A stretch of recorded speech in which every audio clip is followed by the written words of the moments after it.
Hey, Ray, what do you think Pete Alonso, first baseman for our New York Mets, has in common with Brendan Urie, lead singer of Panic! The Disco, who you used to tour manage? Well, AD, the only thing I can think of is probably his Bohemian Rhapsody cover. Well, that's not what we're talking about, but Pete doing Bohemian Rhapsody, gee, that'd be something. Hey, this is my friend, Ray. What's up? This is my friend AD. Ray is a tour manager who's traveled the world with everyone from the Beastie Boys to the Rolling Stones, engineered artists from Devo to Jane's Addiction to Toni Braxton, and looked after the careers of comics like Jim Gaffigan and Dane Cook. And AD is a national radio personality, heard on stations across the country, who started off as a major label recording artist that gave me my first job as a tour manager. I still can't believe that ended well. Well, we still talk all the time now, and when we do, it's about music and cooking and baseball, especially our beloved New York Mets. This is Bands, Barbecue, and Baseball. So, Ray, it's Easter Sunday, and baseball has not risen in Queens yet. Yeah, it's this has been like pulling teeth, waiting for us to start. Every other horse has been let out of the gate, and they're all running, and I feel like we're still standing around eating grass. You know, I haven't. Yeah, we're still out in the pasture. It's funny. I was doing on this other radio station I work for. I was not to be mentioned. Right? No. It was KRFX, the Fox in Denver, the sort of classic rock station there, and they do really cool sort of like interesting things. And it was open. It was a home opener weekend for the Colorado Rockies there, which. My drive-by glance at the situation says that it did not go well for them. Well, they drew the Dodgers in the first round. That's really not you look up and you're like, oh, okay, we got to start against the Dodgers. Well, especially after the Arenado hate trade to St. Louis, where they're just like, no, you want to go to the Dodgers? You're not going to the Dodgers. Hope you like the cold. Like, yeah, but then Trevor Story is sitting there going, I'm still here. What? Yeah. Guys, come on, guys, we got to play a game.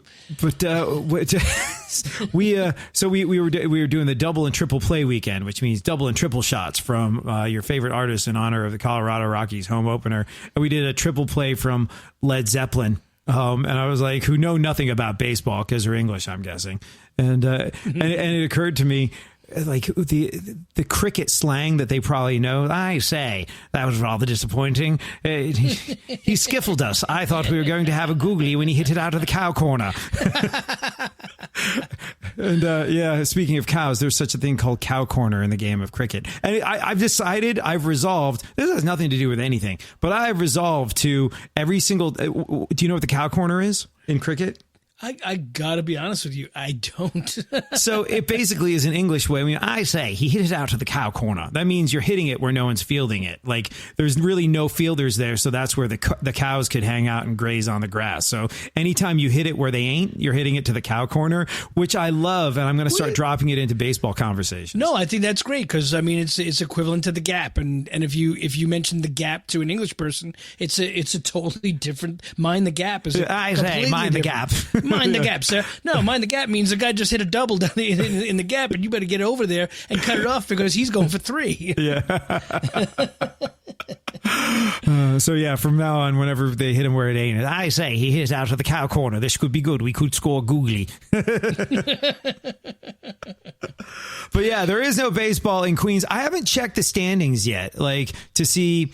I'm always interested in the first couple games to see who's in first place and like, you know, how they kind of figure that, you know, like, okay, these guys are both tied for 1, but why do you put them in second? I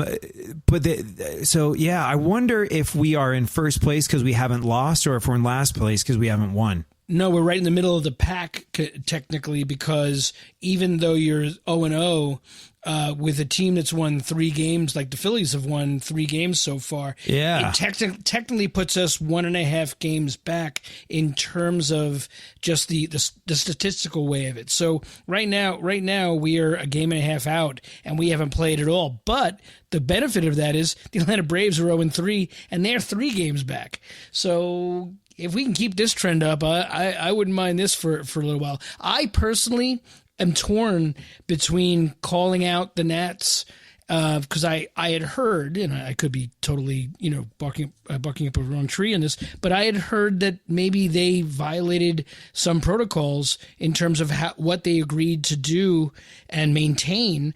And the reason that maybe some of their players had actually tested positive or contracted it was that they were lax on protocols. And if that's the case, perhaps the Mets do have a case of talking to the league and saying, can maybe a forfeit is actually in call here if they're not playing along the way everyone else should be of preventing this from happening.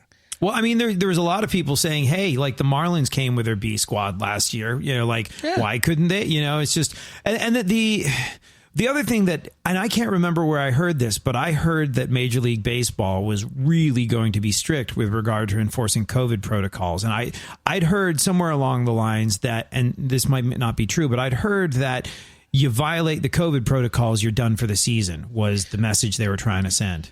Well, Major League Baseball says a lot of things. Yeah, they do. So, I hate to call them out on a lot of things that Major League Baseball says. But yeah, you're absolutely right. I think I wouldn't call it a double standard flat out. I wouldn't call it necessarily contrarian or contradicting some of the things. But this is an awkward start. It's an awkward way to kind of stumble out of the gate of this. And you're absolutely right. If the Nats could have fielded a team of their taxi cab squad, et cetera, like that, and played these 3 games, the options right now supposedly that they're looking at as far as making up these games, both are really detrimental to the Mets in terms of the only 2 times they can possibly squeeze these in as, say, double headers is when the Mets have either played a 13 game in a row session or a 16 game in a row stretch. And I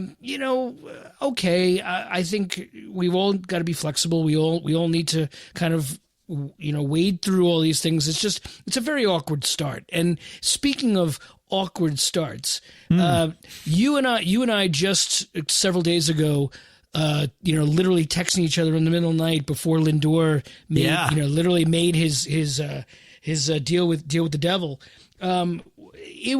I felt so awkward and weird leading up to when he signed it, because there was those couple of hours, there was that day or two of like, man, is he not going to sign? And now we're going to have to, decide whether to, root for him or boo him, it was so awkward feeling. Have you ever booed a Mets player as they walked onto the field? Or when they, I got to admit, and this is particular to Mets fans because of how knowledgeable they are, etc. They ride things hard. When Piazza got traded from Miami to New York and made his debut, he did not literally come out of the gate like fantastically. He had an 0 for 4. He had a couple of things and everything, and he was getting it handed to him.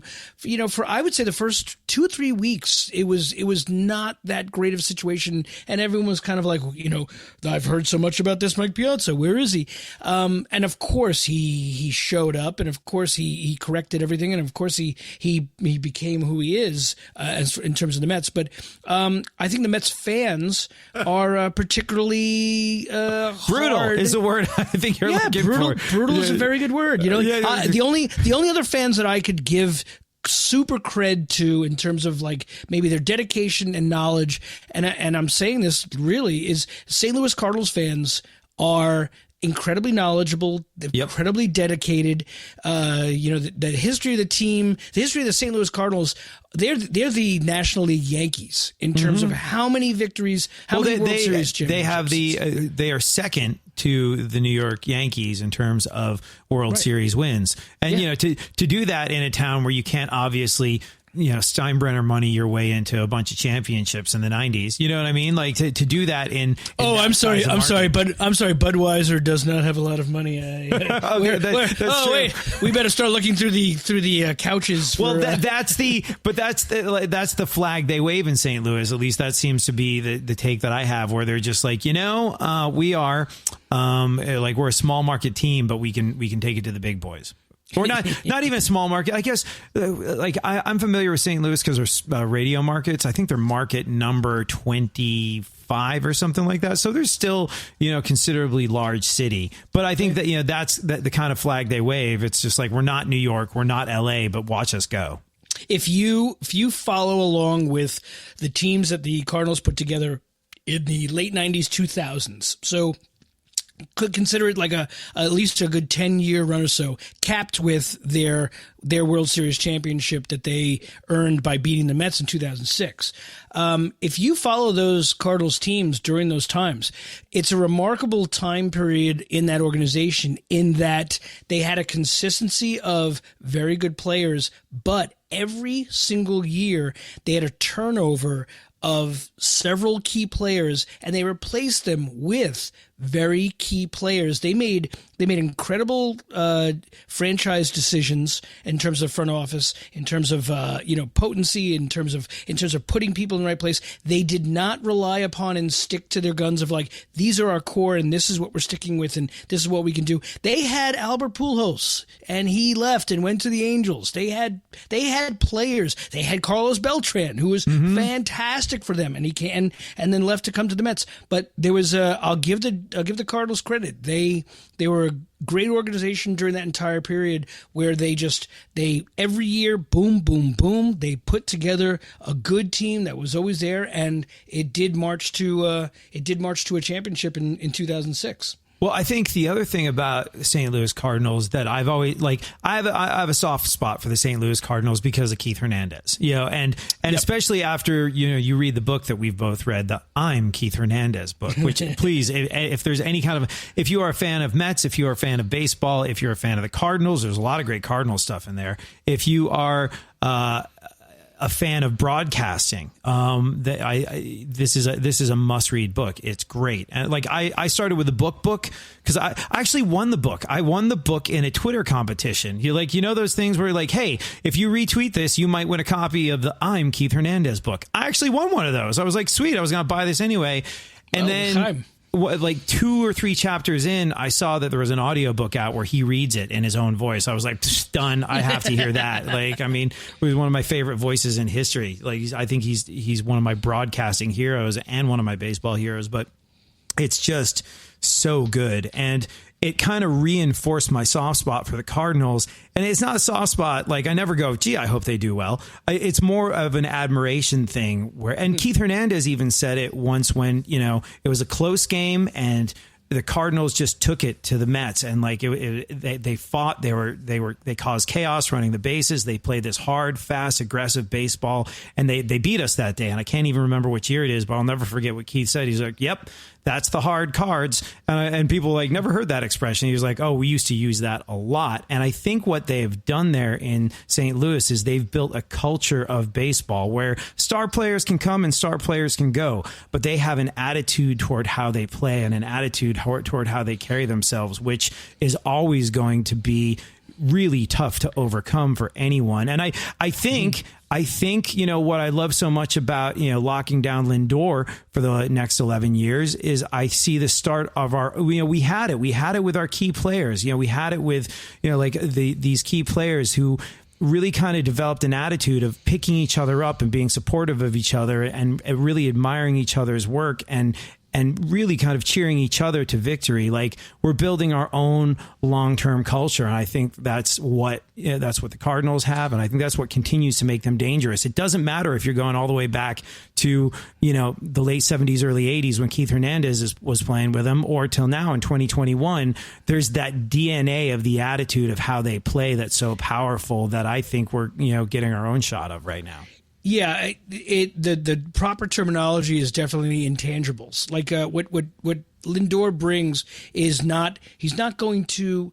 You can't expect a guy to come in and you've got to hit 400. You've got to hit 260 hits a year. You have to drive in 190 runs. You have to all of those things, and his stats and numbers, etc., both offensively and defensively are really, really good.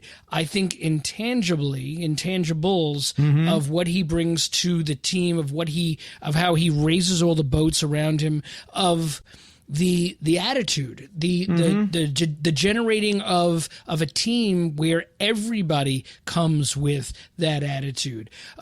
Also making the Mets a destination.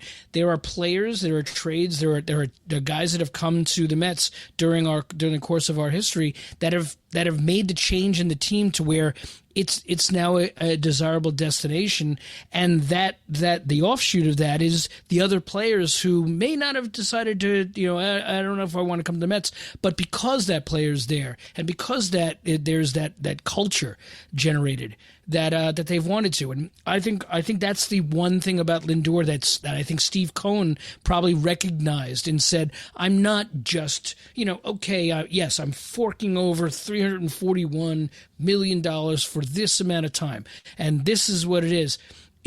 There's so many other things to it than just that. And the talk today about, of an extension for DeGrom, that it's not needed. He's signed to 2022. There's all these things. But, you make these slight little chess moves. You make these kind of changes. If Steve Cohen and Sandy literally, well before it's needed, literally lock DeGrom down to, let's call it a lifelong contract, to where you're not going anywhere. We're taking care of you. This and like that. The ripple effects of that across the franchise, it will be huge. It would be hugely powerful, because if you say, who are the Mets? The Mets are Jacob DeGrom. The Mets are Francisco Lindor. The Mets are Scooter. The Mets are Pete Alonso. Like, if you have like these names that are going to be Mets for the duration, that's a powerful thing, and it speaks to the culture, and it speaks to how people do things. And I 100% agree that, like, giving Jacob DeGrom whatever he wants long before his contract is even up, and saying, hey, we want you to be a Met for your entire career, which he said he wouldn't be opposed to being. I think that does wonders for like you said, the intangible culture. So I think that's good. So seeing as we don't have any actual baseball games to talk about, I wanted to talk about two things today. Obviously, the signing of Francisco Lindor, because that's the biggest news to happen to the Mets in quite some time. And then I thought it would be fun to talk about Pete Alonso and his goals for the. Did you see what his goals were for the 2021 season? Well, he mentioned that he wants to win a Gold Glove at first base. Yeah, and I think, look, there's a lot of people, mostly people not Mets fans, not familiar with the body of his work, not familiar with the type of person who is, can look at him and go, the guy's nickname is the polar bear for a reason. He is not the most agile, fleet-footed looking individual out there. He is a big, powerful, lumbering dude of a baseball player. But like he came into his rookie season with a bit of a chip on his shoulder, not in a negative way, but the scuttlebutt was Pete Alonso is weak defensively, and he was like, okay, I'm going to prove him wrong. I'm going to show that I'm not weak defensively. And he wasn't Golden Glove caliber. He was too busy hitting record numbers of home runs and winning the home run derby and all of the above. But he didn't look like a slouch out there, and I think that I don't care who you are. I don't care what it is you want to do with your life. I don't care if you have a goal, if you have something that you're trying to accomplish, learn, achieve, or become. Looking at how Pete Alonso looks at the world and going, I need to be more like that, could probably never be a bad move. No, you're right. And in terms of the position that he plays first base. In terms of the amount of chances that you're going to have during the course of a game, the only other person who touches the ball more is the pitcher and the catcher. The first baseman is the receptacle for a majority of plays, and they are thrown at him from every possible angle. Mm-hmm. And they're a crapshoot in terms of whether the third baseman is short hopping the throw to him, or whether the throw is going to be on the outside and he's got to literally toe the bag and reach for where he can. So in terms of developing his craft as a first baseman and really wanting to say win a Gold Glove, Keith Hernandez, who you brought up earlier, Hernandez, so much of his autobiography and so much of what was talked about had to do with obviously his hitting game and his philosophy at the plate. Keith Hernandez should be entering the Hall of Fame not because he won the co-MVP in '79 and a batting title or anything like that. It's because his entire career was literally remarkable in terms of his defense. What was it? Did he was it 4 Gold Gloves? I could be getting it wrong. My number more. Yeah, I think more than that. And him there. I know that he's had multiple conversations with Alonso and everything. And obviously, it's a great thing to have Keith Hernandez traveling with the team as much as he does, and to offer what he does. But for Pete Alonso, if he wants to develop his defense, first base is a place where your involvement with every play, your involvement with the infield, you're basically commander of the infield with a Francisco Lindor right in the middle, literally directing traffic on what's going on. So I'm very proud of Alonso's. I like his output. I like the fact that he's as forward as he is of saying, "Hey, listen, I want to win a Gold Glove."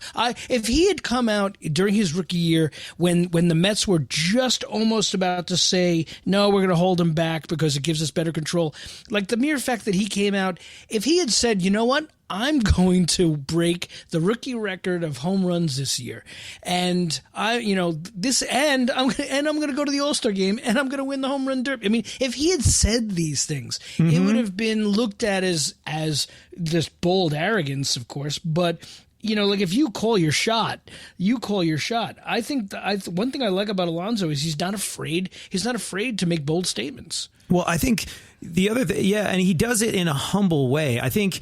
It's an interesting one. There is, and everybody's seen this video now, and it's an inspiring thing. And whether you're a Mets fan, whether you're a baseball fan, like I said, if you have something you're trying to do with your life, if you have something you're trying to earn, learn, achieve, accomplish, become, anything, like picking up on the Pete Alonso attitude could not steer you wrong. He tells a story of being freshman year in college. When he was playing baseball, I think at the University of Florida. Is that where he played college ball? But he had to write like a 600-word paper on what is your good life. And he said, for me, my good life is I want to play baseball. I want to have a family. I want to be a good father. I want to be a good husband. And I want to be a Major League Baseball player. And he wrote up his paper with those thoughts. And the professor gave him a C and said in the comments, like, it's not realistic enough. And he was like, "Oh, really, fool?" By the way, everybody's heard that story. Everybody's watched that video. Everyone's gotten a lot out of it. I wonder if anyone's ever tracked. I mean, I'm guessing it's an English teacher. I don't know. I don't know which class assigns your version of the Good Life paper, but someone must have tracked down his college English professor or college professor and been like, but listen, if I as a 5'5" little white guy from New York said I want to star in the NBA, that someone might say, I don't think that's a realistic thing. But I think that's kind of such a shame that, if, like you said, a college professor, that college professor probably didn't go to a single game that he played, during, like on the team and have any kind of knowledge about whether he was being scouted or whether he had enough talent to make the majors, et cetera, like that. So that's a real shame I had never heard that before. So that this is. Oh, you don't know that story? Oh, no, man. This is news to me. It's funny. There was a video made of it, and before the season started off, I tweeted out the video, and Pete Alonso liked it right before he deleted all his social media. Pete Alonso also did something very responsible, where he was just like, I have a great life. I have a great real life. There's no real reason for me to concern myself with Twitter. I have a great actual real life. So goodbye, Twitter and Instagram. And so he just got off of them, which I thought was probably a smart move. I think that, but he liked it, and it wound up being like one of my biggest tweets of the year was Pete Alonso and the video it was funny. They even got a kid to play a young Pete Alonso handing in his paper and getting a C on it. It's a guy who I don't think really looked a lot like Pete Alonso, but nevertheless, it's a great video. I'll find it and I'll send it to you because it's hugely inspiring stuff. But it reminded me so much of an experience you had, where you, for people that don't know, Ray has been one of the biggest and most frequently working tour managers on the face of the planet for the last 20 or so years, and has worked with literally everyone from Beastie Boys to System of a Down to Brian Setzer to my old band to go on, name a couple more. A whole bunch of artists and bands. Yeah, a whole like literally all of them. But one of the most interesting ones, and one of the ones you told a story about on the show a little while back, was Panic! The Disco. And I thought that was a really cool thing because it reminded me so much of Pete Alonso's experience, where you said that from the get-go, even when they were playing clubs that held a couple hundred people, they were telling you, they were telling venue owners, they were telling fans, they were telling anyone that would listen, we're an arena band. Yeah, they literally, even before necessarily like really busting out into the club scene and doing it the way you remember with your band, where you're it's the minor leagues. You're plugging away and going from club to club to club and playing and building up your bona fides and building up your fan base, something like that. No, their agents, their management, etc., went straight to the big promoters and said, "Here's this band. They are an arena band." And every promoter, et cetera, said, well, show me their track record of what they draw, et cetera, like that, to show that they can sell out an arena. And their management, et cetera, and the band literally said, no, they are an arena band. And they did it very wisely. They charged a very, very low ticket price. They had a song that was, literally like, getting play on MTV, getting play on the radio where the young kids were doing it. So to come out and be as bold a statement as to say we're an arena act, I was there at first stage manager on that first arena tour, and then I took over as tour manager on dates after that.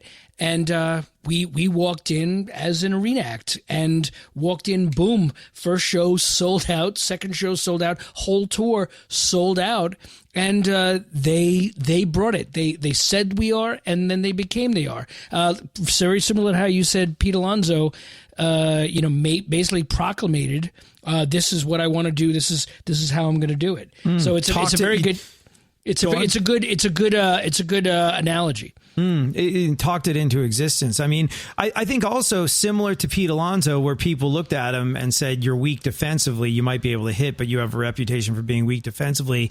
Panic! The Disco, from what I understand, back in the day, had a little bit of a chip on their shoulder, not in a sort of like negative hamstrung way, but in this way that they got their record deal before they ever even played a show. I think Pete Wentz from Fall Out Boy found their music on MySpace. Remember MySpace?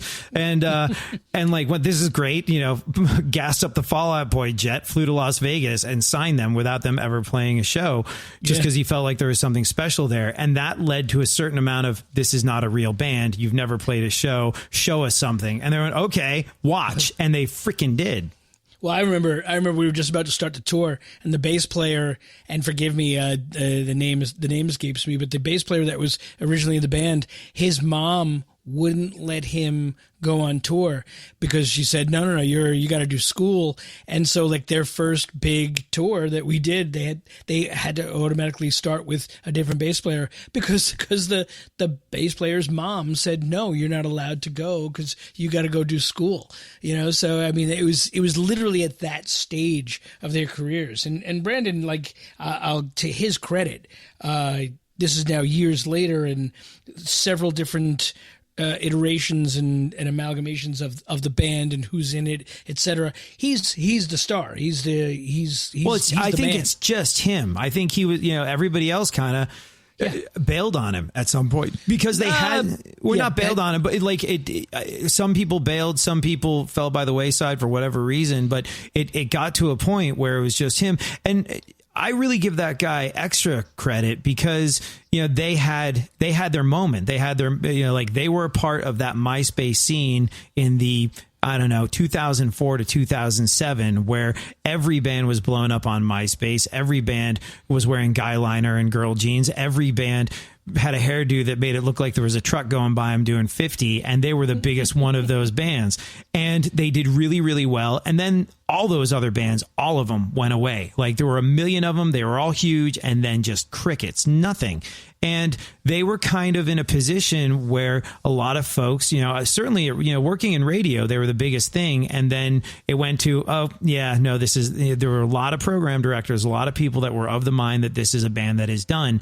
And there are plenty of folks that would have packed up and gone home and said that was really nice being one of the biggest bands in the world for the last 5 years. And he didn't. He hucked it out. And he that is a band that had a rise and fall and another rise to where they are, fully established as one of the biggest bands in the world now that are not part of an ongoing trend that involves silly haircuts. They are, their own thing. And, credit where credit is due. Not everybody has the intestinal fortitude it takes to weather that particular situation and be the next big thing, and then kind of have the style of music you're associated with fall off the face of the map, and then come back and say it doesn't matter, we're here to stay.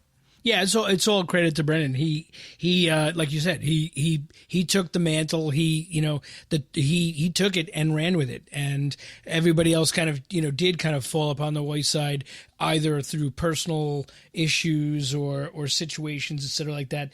But he has built it and maintained it to a level, and performance wise, let's put him in the performance mode, similar to an athlete.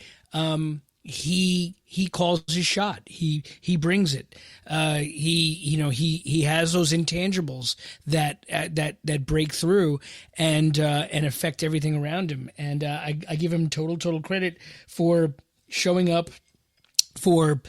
I mean, as far as a performance concerned, live performance. I mean, he's spot on.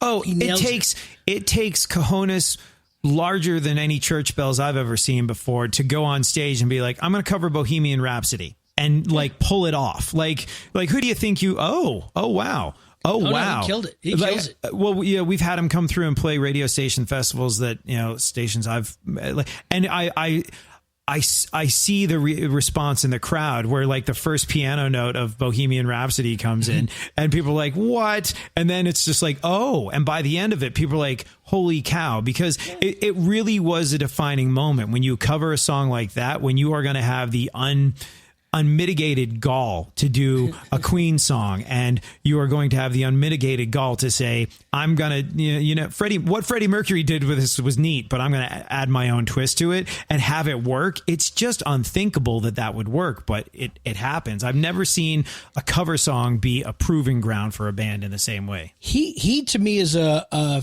male version of, or a male equivalent of Pink. Pink, in terms of... Oh my God. Did you ever worked with her? That was one of the greatest things I've ever seen in my life. No, you know when I didn't work with her? Where my entire first reactions to Pink ever came? I was with a different artist. I won't even say who, but I was with a different artist at Coachella, and going back and forth backstage for all these things, trying to get things done. And not once, not twice, 3 separate times going back and forth as a tour manager, carrying computer bags and all this crap and everything like that. 3 different times during the course of that time that I was there, that day, Pink in her golf cart with, her escort and everything, pulled over and said, hey, can I give you a lift?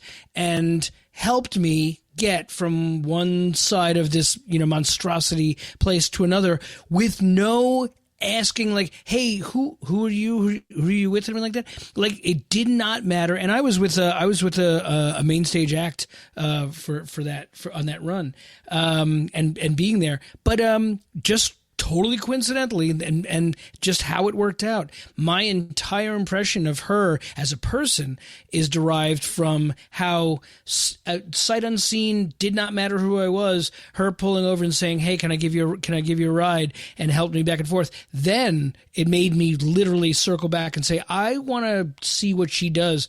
And I paid a lot of attention to what she does.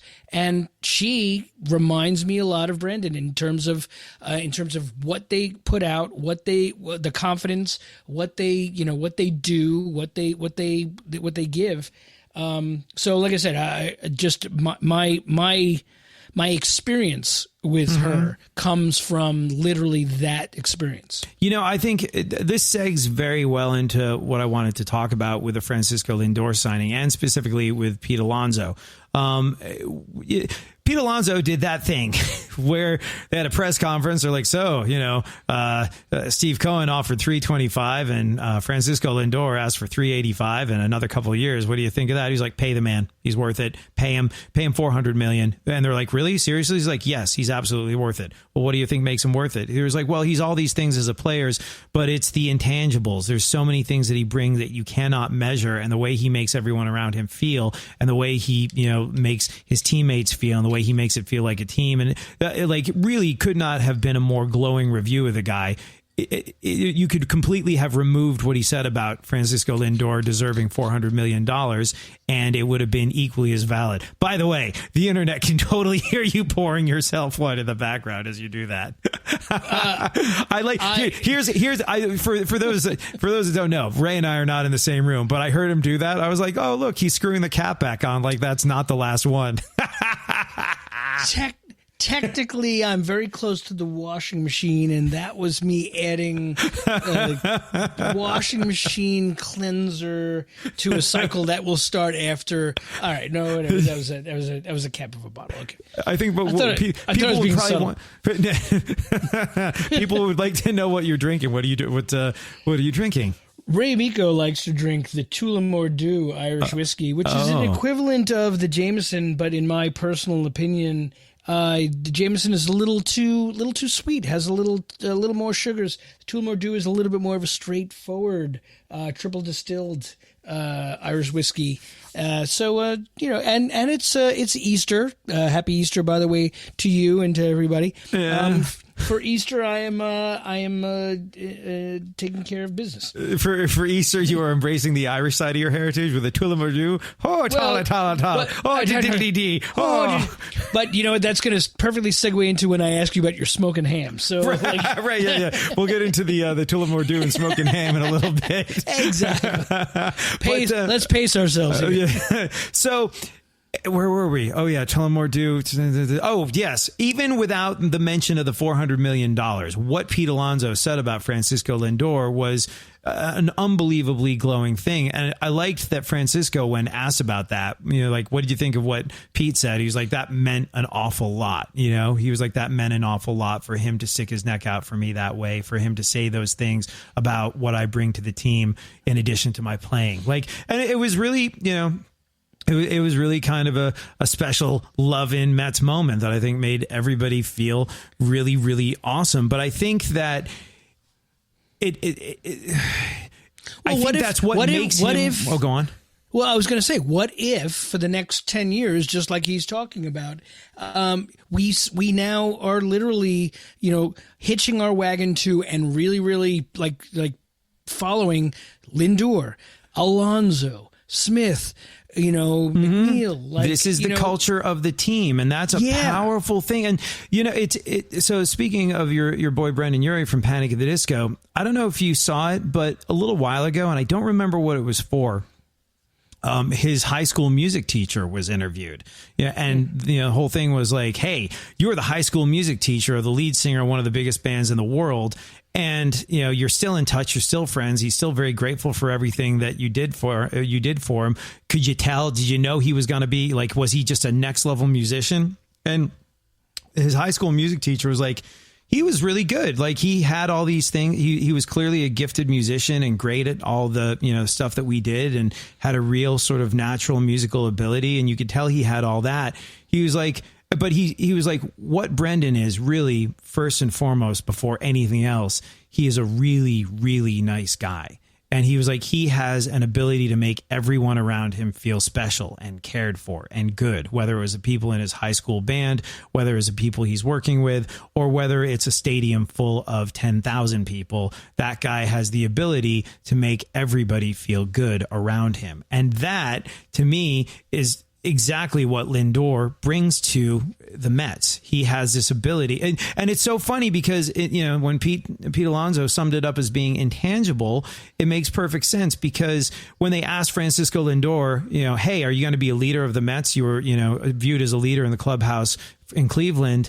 And he was like, I'm just going to be me. I'm just going to be me. He didn't say like, I am going to lead the Mets to blah, blah, blah. He was like, and he leads by example. You talk to JD Davis when they'd been around Francisco Lindor for a couple of days, like, what's it like playing with Francisco Lindor? And JD's thing was like, man, that guy works harder than anybody else. He is first there. He is last to leave. He is really, really, and knowing what he's accomplished, knowing what he's already capable of, seeing that he puts in that much work makes me go, I thought I was working hard before. Now I should probably step up my game a little bit. And without going, hey, JD, knees up, like he made JD Davis, he led by example without having to say a word, and made JD Davis go, all right, if this guy's on the team, I got to not look like a slouch. And he said he got after it more just having Lindor around.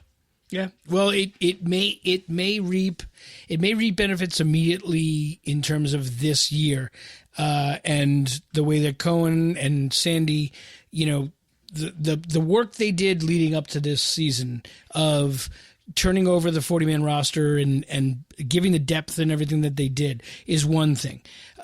Cementing a player like Lindor and, recognizing and acknowledging a player like Lindor to say, this is what we want this to be. All of the side parts about that, like you just mentioned, like the acknowledgement of Brendan's teacher, years later, say he's just a sweet guy, and I can back that up. Brendan, like literally every time that I see him backstage, I'll run into him at a show or anything like that. He's complimentary. He remembers my wife's name. Like he brings up and talks about the tiniest little idiosyncratic things that we did together, or I did for him, with very good memory of them and everything. He's just he's a great ambassador, and being an ambassador is I always loved the term ambassador, but I also loved what the perfunctory job role of that is. It's a representation. It's an embodiment. And if say Lindor or Alonso or anyone are going to embody what it is to be a Met, what it is to be with this team, those things they reap benefits. They ooze out to everyone else, and can take somebody who might be just kind of tangent or external to it, or not really vibing on it, and say, oh man, I really do want to be part of this, and I do want to raise my game. Here's a perfect example. I don't know if you've seen, because I've certainly seen, the duality of pictures of Jed Lowry, his Met picture and his now new Oakland A's picture.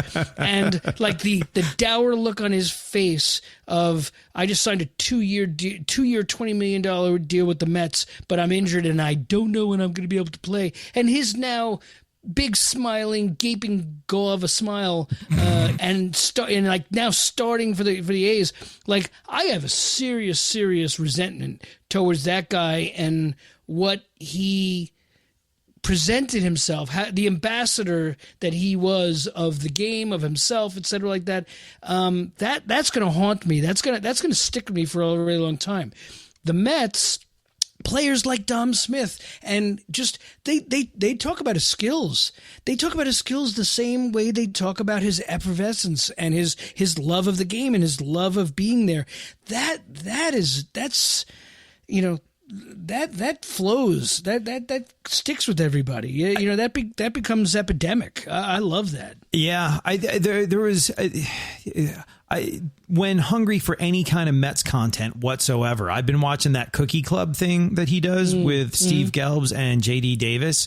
Yep. And he's just so easy to like, and he's so there for the people that matter, and there was they were doing stupid trivia questions, and they asked him, like, what do you think, would this win, or would, today's Mets team win? And it was like some sort of bizarre fantasy like with the 1954 Orioles win or with the Mets? Well, I can't remember, but it was some ridiculous question. And without going like, well, you have to remember that in that day he was just like, oh man, no, I have to 100% always believe in my squad. And like, it was, obviously a goofy answer to a goofy question, but you felt it. He was like, no, I believe in my squad. Like, he believes in his people. Like, and it's great to see the incredible thing that they managed to pull off this offseason with the big moves that they made was not altering the fundamental DNA of what makes the Mets special for the last few years. Nobody's going to say that the Mets had good seasons for the last 2 years. Like, it was, it was dismal. It was not fun. But you loved these people, which was a good thing. They all had great attitudes. Like, it's easy to love Alonso. It's easy to love Dom Smith. It is easy to love Brandon Nimmo and McNeil and all these people. Like, there's just this very sort of like easy to like quality that they have. And it's more than that. I think part of what you're picking up on is the way they support each other. And it feels like a team. It feels powerful that they're all so in each other's corner and so on each other's sides. And that, I think they've done a great job at adding these incredible pieces like Francisco Lindor to the Mets while, leaving that great sort of like core attitude of what existed for the last couple of years, even if that wasn't winning baseball games. You know what I mean? Yeah. I think to bring it full circle, the way we started to the way we're talking about now is it's an encouraging thing. It makes Met fans really, really feel not only that they're supporting a team that they like the components of, but let's say we don't win it this year, but we're in the competition. We're right there. I personally, as a Mets fan, I would love to believe that this is our squad, that we stick with this squad, the elements of it, and that for the next several years, leading to 10 years from now, that that we've had skin in the game, that we've had our chances, that we've had our shots at I want a shot at it. Mm-hmm. 2015 was a shot at it, but admittedly, as a baseball fan, Kansas City deserved that championship because of what they went through the year before and losing the way they did. They deserved that 2015 championship. I want the Mets team to earn their right, like win their chances when they can, like have a couple of division titles where we blew out everybody that we were playing at throughout the entire season, and now here we're coming into playoffs and we're going to show up and we're going to play, and I'll take it. I'll take what our chances are. Well, I mean, look, the NL East is so tough this year. It's so brutally tough this year that it'd be possible to play really great baseball and end up in the basement of the division. It's a brutal truth of the situation. Like the Marlins are a dangerous team, and you never thought you would be saying that, but it's, you don't have any team in the division where you can be like, at least the next series is against these guys where we can make up for some of those losses. That doesn't exist in the NL East at the moment. No, and if we beat the crap out of each other because of the unbalanced schedule and playing each other 16 times, that does not guarantee that all 5 teams, as good as they are, beating each other up, are, say, going to threshold a 90 win season. Albeit that they have to play against the other teams and hopefully be playing well. But if the 5 teams in the NL East are good teams and they're really beating each other's heads in, it doesn't necessarily say that they're going to all have super fantastic records as a whole, and which is going to maybe preclude them from say a wild card, where a team in the NL East, the NL Central or West, might really have a great record. The Padres and the Dodgers are going to beat the living crap out of each other, and it's going to be amazing to watch. Being a West Coast baseball fan this year is going to be something else, man. Yeah, it's gonna be amazing, and you can almost kind of predict that. Okay, the wild card teams are going to be two really, really good teams that just couldn't take care of their division, and there's five. I think there's 5 teams battling for the division in the NL East, and this is going to be awesome. Just please, Washington Nationals. Wash your freaking hands. Well, yeah, wash your freaking hands and wear your damn masks. And please follow the protocols, because I do not want to sit out.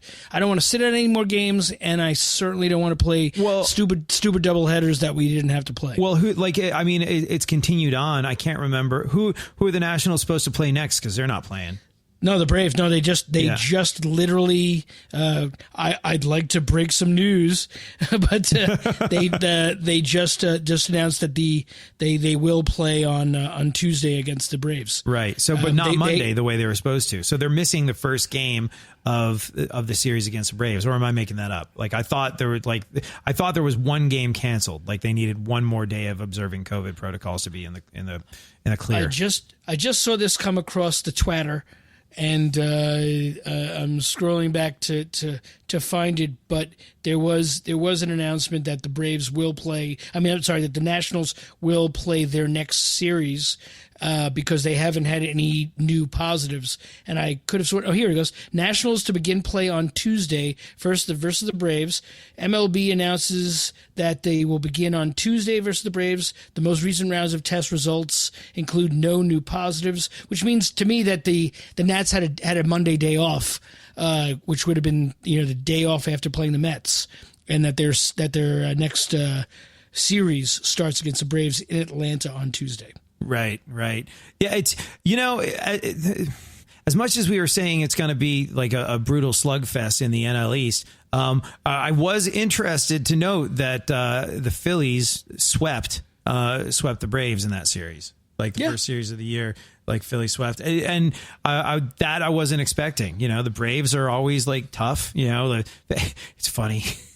I never you might have booed one of our Mets. I never have. I never baseball is my happy place. It's my escape. I never want to give into any negativity. Sure, I get disappointed and bummed out, but I'm never boo. I never think I know better than the front office. I assume this is what they do for a living. They know better than I do. I am a fan, and that's it. But so I never give in. Just baseball fans in general. I never give in to any negativity. But I allowed myself a teeny little bit of snark when I got all excited about the Francisco Lindor signing. This friend of mine who's a diehard Phillies fan, he was just like, "Boo, F you and F the Mets." I was just like, and my response to that guy, I was like, "Oh, come on, I don't hate. It might work out for you this year. There's no way you can miss the playoffs for a 10th straight year, is there?" Listen, adorable as your little philosophy might be, screw everybody in our division. I hate every single team in our division. Individual players. Chase Utley better never walk on the same side of the street as me. Oh well, Chase Utley transcends baseball. He's just on the. What do they call it? On the Mount Rushmore of baseball players who also happen to be terrible people, it's him and Roger Clemens next to each other. Well, the Twitterverse has been going back and forth about whether the Mets should wear their black jerseys again, and I keep sending out a picture of my black Mets jersey that I made in 2000, which is a Mike Piazza 31 black jersey, and across the back it says Piazza is a. Because I don't think it says that. Oh no, it completely says that. No, it says you said you've had a few too many Tullamore Dews. It doesn't say Piazza is a p. It says Clemens is a p. Oh, you know what? I stand corrected. Tullamore, you're letting me down. You need to tool a little less. Hey, you're supposed to give me strength. What? I'm yelling at an empty bottle right now. You're supposed to have my back. Where's my 6? You said you were my friend. Right. No, Clemens is a And that's my black Mets jersey that I made in 2000 that I still have, that I will post again on my Twitter for all tens of people who want to see it. And I firmly believe in hate everybody in your division and pick your enemies and stick with them. And we're gonna have plenty this season. The Braves. They've got some fantastic kids on them. The Nationals. Juan Soto. I'd kill for Juan Soto. Juan Soto. You'd kill for Juan Soto. Freddie Freeman is come on, man. He's the greatest. It's impossible not to like Freddie Freeman, I think. Mm-hmm. Mm-hmm. I agree. I looked at Freddie Freeman. I was like, Freddie Freeman. I watched a couple of even interviews with him. I was like, God damn, I like a Brave. Yeah. No, he's so easy to like. Yeah, same for me with Clayton Kershaw. Like, I was so happy that Utley was no longer on the Dodgers when he got his ring, because like a guy like Clayton Kershaw deserves to have won a World Series. I don't like the Dodgers. I don't like I had a special problem with Chase Utley for all the obvious reasons. Like the dirtiest slide I've ever seen in my life was by a Philly called Chase Utley. The second dirtiest slide I've ever seen was by a Los Angeles Dodger called Chase Utley. Like, he's just like he's not a good guy. They invented a rule. What is it? The neighborhood rule about not sliding into second base to try and break up a play. And what it really was, they should have called it the cut it out Chase Utley rule. You're breaking people's legs. Yeah. They should have broke his leg as an example, like to show, here, this is what happens if you do this wrong. And they should have taken Chase Utley and just sawed his leg in half, like to show, like, this is what happens. Here, Ruben Tejada, do you want to hold his leg steady while we go after it with a saw? See. I think. Go on.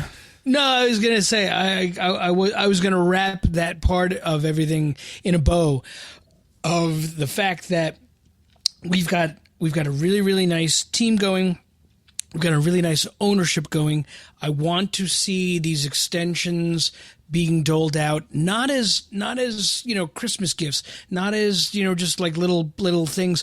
I want to see a very dedicated front office over the course of this next couple of months where they surprise us with, there's no reason to do it, but we're about to drop an extension for Thor. There's no reason to do it, but we're about to drop an extension for DeGrom. We're talking to Boris every day about Conforto, and even he says he doesn't want to talk about it during the season. Great. You don't have to talk about it. Go play.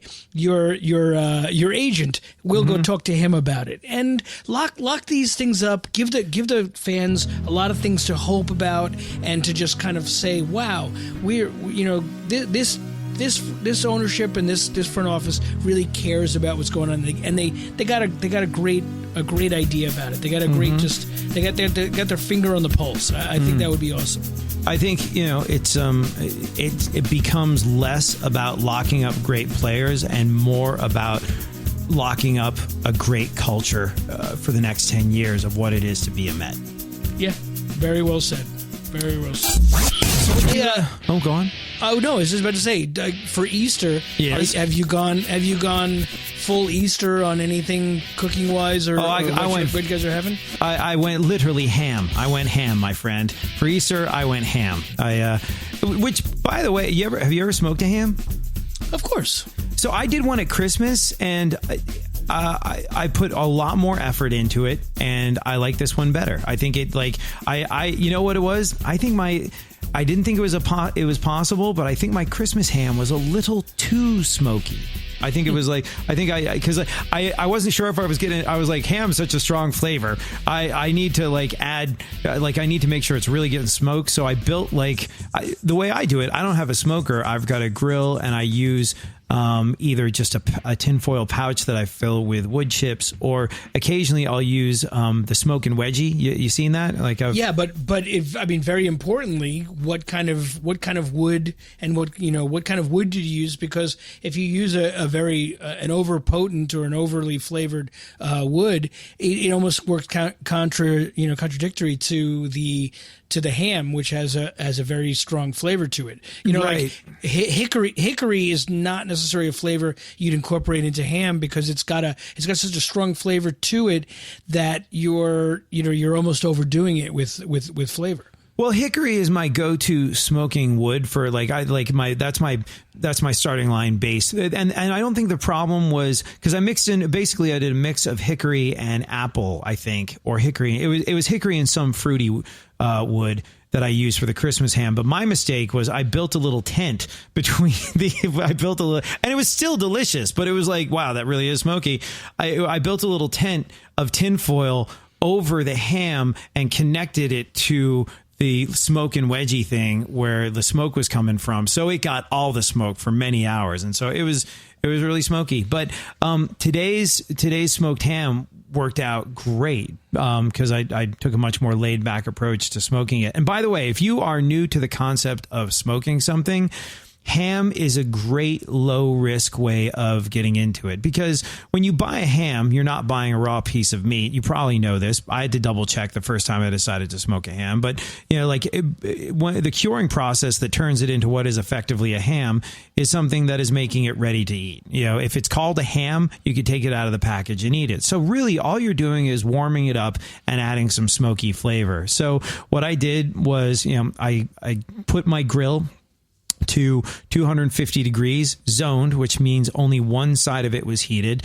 I put the ham on the cold side and I went with apple wood this time, and that probably did make a difference. I mean, apple ham. Yeah, it's a good neutral. It's a neutral smoke. It's got a sweetness to it. It's got a little bit of flavor to it, but it's not an overwhelming smoke. The other things, hickory is a fantastic smoking agent, but it does incorporate and does infuse a heavy smoke flavor. So you're with that or a pecan or something, I think you're better off, definitely.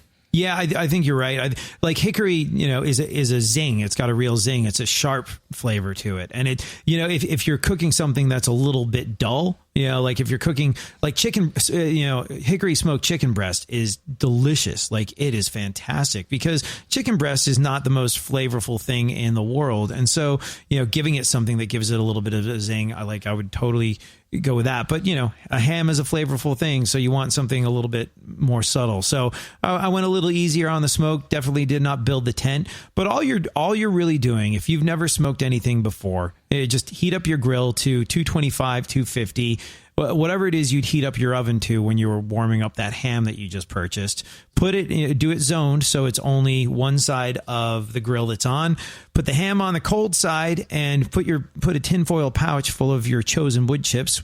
Ray recommends pecan or apple or cherry, perhaps. And maybe give the hickory a rest and just let it warm up until it hits the internal temperature. But you don't have to worry about undercooking it because it's already cooked. You don't want to overcook it, but that's really hard to do because it's this massive piece of thing and you're doing it on the cold side of the grill. And it was fantastic. It was great. Last 20 minutes or so of the smoke, I added the homemade glaze, like the glaze that comes with most hams that you buy. You ever tried that? Yeah, it's there are some that to me they're way too sugar based. They're crowning top on it, but you can either do two things. If you incorporate enough heat on it, you'll take that glaze and actually form a crust. Yeah, which is nice because actually that crust doesn't necessarily infuse into the meat. It's actually forming like this glazed crust around it, which is a nice effect to it. Yeah, but you have to raise the temperature. You have to raise the temperature a little bit on that. Yeah, and that's what I did toward the end. I put the glaze on, and for whatever reason, whatever glaze that they tend to, again, this is not culinary art. We're talking about prepackaged glazes that comes with your ham that you got from the grocery store. Whatever it is, and I've noticed this with a couple different hams that I've gotten. They're really heavy on the cloves, which is such a strong, specific flavor that I personally do not care for in food. If it's air freshener, great. But if you're putting it on delicious. People make the mistake of leaving them in there. They are meant to literally infuse a flavor into it while it's cooking, and then like there should be an instruction manual that says take the damn cloves out and throw them in the garbage. Because if you ever eaten one by accident, the greatest thing ever is a little kid. You like serve him up a ham and leave a clove in it, and just like stand back and watch this kid's meal get ruined. Yeah, but like the prepackaged glazes, they don't have actual cloves in them, but they've got clove seasoning, so there's no removing it at the end. You just it's like mother effing clothes, y'all. Like, so you got. So I just I took one teeny taste of it. I was like, yeah, it's going to the garbage. And so it was just a mixture of brown sugar, honey, a little vinegar, and I used some water to sort of thin it up so it wasn't too much of a paste. And you pop that on for the last 20 minutes of the smoke. You could just leave it, and everything will be fine. Or you could do what Ray said, which is what I did, which is crank it for the last 20 minutes heat wise, and that glaze forms into a delicious crust. So ham, great way to introduce yourself into what it is to smoke something, because you're literally just using your grill as an oven to warm up this pre-cooked ham. It's really difficult to mess it up, and it looks impressive as hell.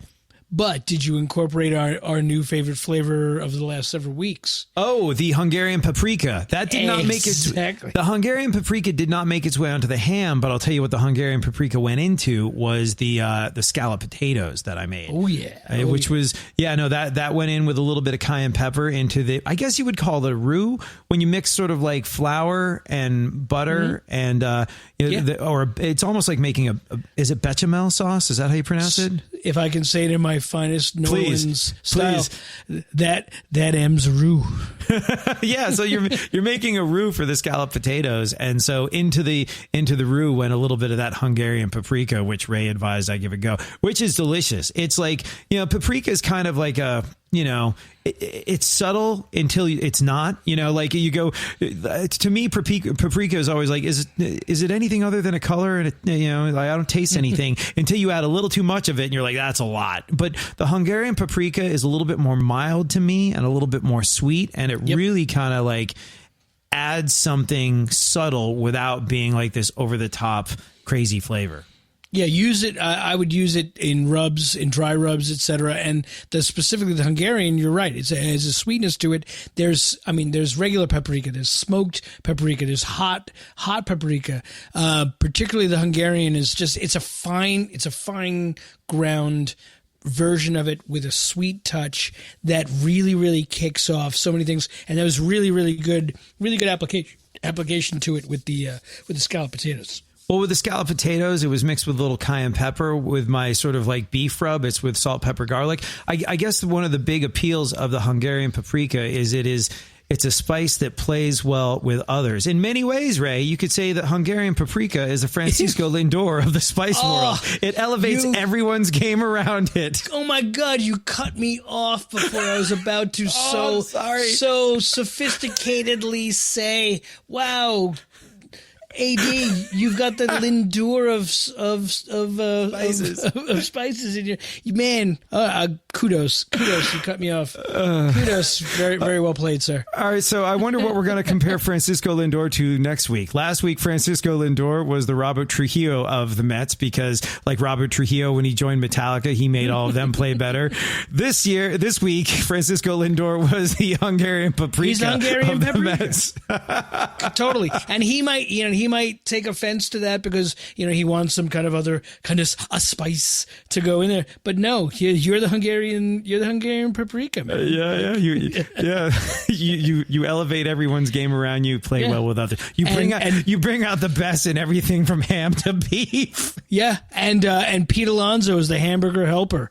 He literally will take hamburger and make it edible. He's going to make any ground beef. You can make some ground beef out of Pete Alonso. Pete Alonso just turns baseballs into hamburger. It's going to be a good season. If he does, the fact that he's been laying off that outside pitch that he couldn't lay off before, that he's becoming a little bit more educated and a little more patient at the plate. I love seeing him in the middle of the lineup. Well, he's just gotten so It's funny. I really feel like we don't know how much Keith Hernandez or Ron Darling or anyone for that matter actually talks to the Mets. Like, we don't know. We don't know what level of input they have.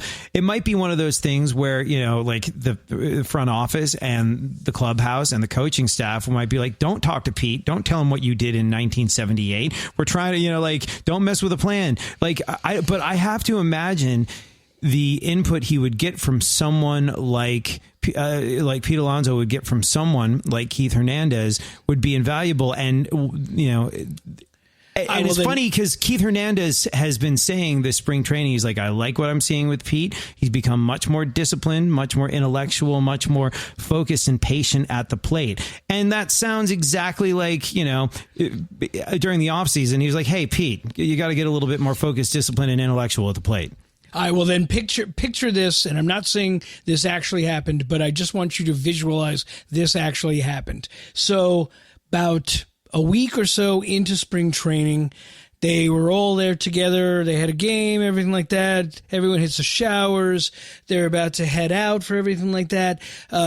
Alonso's got his 2020 Porsche, like sitting there in the parking lot. He's going out to it. He waves to everybody else. Hey, yeah, guys, I'll meet you at the Applebee's, because there's literally nothing else in Port St. Lucie to go to eat, which is evidenced by the Steve Cohen and Lindor chicken parm meeting that they had. So Alonso's walking towards his car. He says, all right, guys, I'll meet you I'll meet you there at the restaurant. And he goes over to his car, and all of a sudden he just sees this hulking shadow of a guy, kind of like this deep-throatish kind of guy standing in the parking lot. And he says, hey, kid, lay off the outside pitch. And Alonso looks over. Alonso says, who is that? He says, doesn't matter who it is. I'm telling you, you got to lay off the outside pitch. You're looking like a cheese ball out there. And I imagine, and I'm not calling Hernandez a deep throat, but yes, I'm calling Keith Hernandez deep throat, that there was an intervention in the parking lot, that Keith Hernandez literally went to Alonso, said, listen, kid, I'm telling you, if you do these couple of things, you will romp, you will kill at this position. And okay, I'm going to visualize that it happened in the dark in a parking lot in Port St. Lucie, and it has something to do with his success. But mark my words, if it happens, I'm going to claim that's exactly how it happened. That's I like that visual. But we got to wrap it up. But the thing that I think that part of the problem that Pete had being disciplined going for those outside pitches is I can think of numerous occasions in his rookie year where a pitch was outside and he went down and got it and hit it out of the park. Like, I think that built up a bit of a false hitting economy in his mind, where he'd be like, something could come at him sort of like way outside. He'd be like, watch, I can still do this. And and I don't, and maybe pitchers picked up on that. They're like, okay, he's cranking these outside pitches out of the park. There's a book. I mean, they refer to it as the book. The book on this guy is a common baseball reference. The book on him would be, hey, he chases outside pitches deep in the count. So if you've got him with two strikes, you're not shooting him in, you're not hitting him inside. You're gonna go outside on him, and he's going to lean himself out over the plate, and he's going to lean too far out. And he's not going to get it. That Keith Hernandez autobiography that we both read was so fantastic, because he goes into depth about his philosophy of batting and everything. And there's a particular passage where he talked about of where he had trouble with the outside pitch, and they had him kind of crowding the plate, trying to reach for the outside pitch. And there was a part of it where they said, no, don't, you're going to crowd the plate, but it's not because you're reaching for the outside pitch. You're crowding the plate to in the mind of the pitcher, show him up of saying, I don't want to throw him outside, I'm going to throw him inside. And Keith was particularly good at turning on the inside pitch. So it was actually an antagonizing thing of taking away the outside of the plate and and basically antagonizing the pitcher to go inside on him to a pitcher that he could turn on. You know, like there's a philosophy of that. And Pete necessarily has to, you know, get to the point where the book on him is not that he's going to reach for that outside pitch off the plate with 2 strikes. You know, the book on him is going to become, he's a really good 2-strike hitter where you can't get away with that. You're gonna have to confront him with that pitch. It's a development over the course of a batter's career of what holes they have in their swing, where they're looking and where they're not looking, and I think Pete Alonso has a very good shot at becoming the type of batter where, if they're going to throw him crap that they're expecting him to hit, he's just going to look it off, look at that pitcher and say, no, I'm not biting on that crap. Throw me something, and he's either going to hit it or not. Yeah, no, I think it will come down. Yeah, no, 2 strikes. It will come down to it's you or me. Let's go. Like there's not going to be any fooling me anymore. You're going to have to believe in your stuff the same way I believe in my stuff. And let's see what happens when a movable object hits a unstoppable force. And Brandon from Panic at the Disco hits a home run every single time that he gets that pitch. You know, he actually, again, we have to wrap it up. But their most recent hit basically sums up that philosophy. He's got a song called High Hopes, which is exactly what we've been talking about. You like, believe in yourself, talk it into existence, know that, you know, it's going to work out. You know that if you just keep taking steps forward and if you aim high, you're going to be among the stars eventually. Yeah. It's a great philosophy to have in terms of believing in what you can do and not shorting yourself on it, and having the confidence of saying I'm gonna go ahead and go do this when it's thrown at me. Good stuff. All right, man. Well, hopefully, maybe, fingers crossed, but when we do this next week, we will have had some baseball games to talk about. Oh God! If we're 0-5 next Sunday, I'm gonna literally throw my hands up, going, "What did we do last week? Like, oh my God, what happened?" Yeah. Well, I still maintain that this year is the year the expression "that's so Mets" becomes a good thing. Yeah, it totally contradictory to what it used to be. It's a change in the philosophy. It's a change in the whole culture.